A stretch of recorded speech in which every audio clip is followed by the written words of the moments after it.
Pessoal, o governo fechou as contas em 230 bilhões negativo e a lei permite isso. Eu vou mostrar nesse vídeo se a lei permite. Eu vou comparar com os gastos do governo do Bolsonaro, da Dilma, que acabou resultando em impeachment. E para quem ficar até o final, eu vou no final falar um caso que o Tribunal de Contas aprovava todas as contas de um governo facinho, facinho, mesmo que ele fechasse irregular em vermelho. Então se assiste até o final aí, pessoal. Como todo mundo já sabe, o governo teve um déficit primário em 2023 de 230 bilhões. Parte foram os precatórios autorizados pelo STF. Tirando isso, o déficit ficou em 138 bilhões. Mas o Lula não está demonstrando muita preocupação em tentar fechar as contas certinho. Até mesmo afirmou que vai fechar as contas no negativo mesmo. Daí o mercado, os políticos, muita gente reagiu, não gostaram muito dessa história. Sabe, quero dizer para vocês que nós dificilmente chegaremos à meta zero. Até porque eu não quero fazer corte de investimento em obras. Mas e aí, a lei permite o governo meter o louco e sair gastando, fechando no vermelho? Não dá nada isso aí? Pessoal, gestão anteriores também já gastaram bastante e já fecharam no vermelho. Em 2020, por exemplo, o governo Bolsonaro fechou 743 bilhões de déficit, o recorde de déficit até agora. Claro que as contas foram aprovadas pelo TCU com 28 ressalvas. Isso porque foi o ano da pandemia, teve muitos auxílios liberados para o pessoal ficar em casa. Um déficit recorde em 2020, 743 bilhões de reais. Qual a explicação? É claro, a pandemia da Covid-19 que acabou elevando os gastos públicos de maneira considerável. Claro que assim, para aprovar todos esses gastos, eles criaram a Lei Complementar 173, que foi para o enfrentamento da pandemia, e também a Emenda Constitucional 106, que ficou conhecido como o Orçamento de Guerra, que já começa falando no primeiro artigo, eu vou resumir. Artigo 1. Durante calamidade pública, a União adotará regime extraordinário fiscal. Quer dizer que, nesse caso, o governo fez todo um pano de fundo, tinha também uma boa parte do Congresso a favor do governo e de aprovar essa lei e a emenda, então se foi lá, gastou rios de dinheiro e o TCU aprovou. Atualmente tem diversas leis que protegem o Brasil do governo sair gastando descontroladamente, como o artigo 164 e 167 da Constituição de 88. Eu vou citar aqui só as leis mais importantes e no próximo vídeo eu vou falar sobre se o Brasil pode acabar virando uma Argentina ou voltar com a hiperinflação.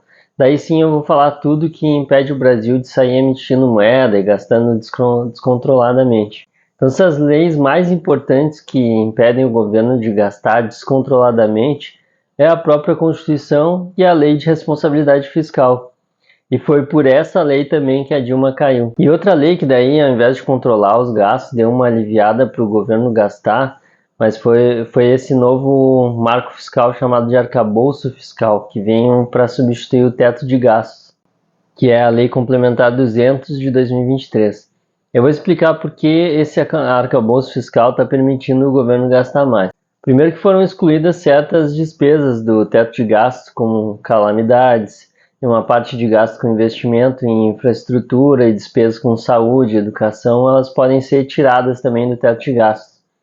Daí, além disso, vamos dizer que antes do teto de gastos, tu podias aumentar as tuas despesas conforme a inflação. Agora o governo pode aumentar as despesas além da inflação. Se aumentar, por exemplo, as receitas, daí ele pode gastar até 2,5% a mais. Imagina isso num orçamento de trilhões, vai dar uma margem muito grande para terminar o ano negativo. Por isso, pessoal, que o governo não está preocupado se vai terminar o ano com déficit. E nesse caso não vai ter problema nenhum, porque vai estar previsto em lei.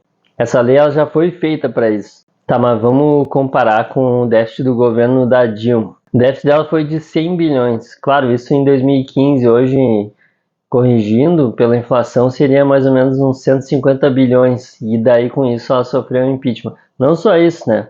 Assiste o vídeo aí, pessoal. O que aconteceu no julgamento das contas da presidente da Dilma, em 2015, foi que o TCU, depois de ter feito uma análise financeira do balanço, entendeu que houve uma distorção que merecia uma opinião negativa. e enviamos o relatório para o Congresso Nacional. Mas, na verdade, o que havia era um ambiente no Brasil de comoção política que acabou, de certa forma, fazendo com que aquela análise do TCU assumisse aquela importância toda.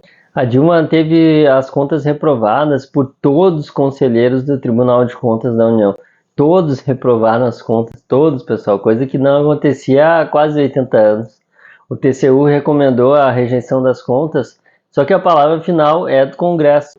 É que assim, pessoal, o governo Dilma, principalmente o segundo mandato, foi demonstrando uma catástrofe na economia, uma série de medidas que eles conseguiram gerar uma crise econômica gigantesca sem ter nenhuma pandemia. Política de gastos, intervenção nos preços, principalmente no setor da energia.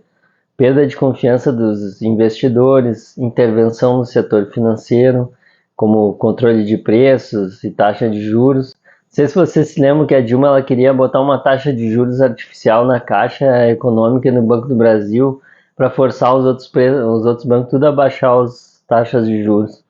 É inadmissível que o Brasil, que tem um dos sistemas financeiros mais sólidos e lucrativos, continue com um dos juros mais altos do mundo. Tudo na canetada, ciência econômica aqui não existe. Sem falar que o Brasil vivia ainda muito forte os escândalos de corrupção generalizados no governo. Daí, por último, além de ter as contas reprovadas pelo TCU, ainda cometeu improbidade administrativa. Mas falando sobre o tema do assunto, que é gastos, ela cometeu as chamadas pedaladas fiscais. Porque os gastos desse ano a gente não pode passar para o próximo ano. E ela começou a fazer umas manobras fiscais para passar os gastos para o ano seguinte, que levaria o país ao caos. Então isso que a gente vê é um cenário de crise, sem falar a guerra política, porque não tinha mais a mesada do mensalão que os políticos recebiam todo mês para aprovar os projetos. Então daí pega, mistura tudo isso, a irresponsabilidade nas contas, a rejeição do TCU, a briga política, escândalo de corrupção generalizado, má gestão, manobra para gastar mais, chamadas pedaladas fiscais, subida dos preços, ainda uma crise sem mesmo ter uma pandemia, por exemplo. Aconteceu que com tudo isso a Dilma, mesmo tendo um déficit menor, acabou sofrendo um impeachment pelo Congresso. Daí a gente volta à pergunta lá e concluindo, o governo pode sair gastando adoidado? Pessoal, então respondendo à pergunta, a Lei de Responsabilidade Fiscal, a Constituição, elas não permitem o governo sair gastando adoidado, assim. O que os governos têm feito? Eles têm emitido antes leis, emendas na Constituição, como agora o arcabouço fiscal ou o orçamento de guerra no governo Bolsonaro, que daí possibilitaram, daí, com esse pano de fundo que os governos fizeram, que eles gastassem mais. E isso é uma coisa que a Dilma não teve no governo dela, ela não chegou a emitir uma lei, algo que permitisse, por exemplo, pedaladas fiscais ou arbitrariedades ali, irregularidades no orçamento. Então isso daí o TCU acabou rejeitando o orçamento dela. Pessoal, então o que a gente percebe é que, apesar da Constituição, da Lei de Responsabilidade Fiscal, quem vai determinar mesmo alguma sanção no governo federal é o Congresso.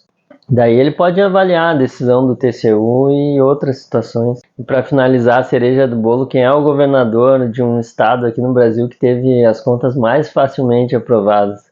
Quem será, pessoal? Sabe? Sérgio Cabral, do Rio de Janeiro. Se lembra que 5 dos 6 conselheiros recebiam mesada para aprovar as contas no Rio? Daí, pessoal, não tem lei que segura as contas, sempre vai ser aprovado.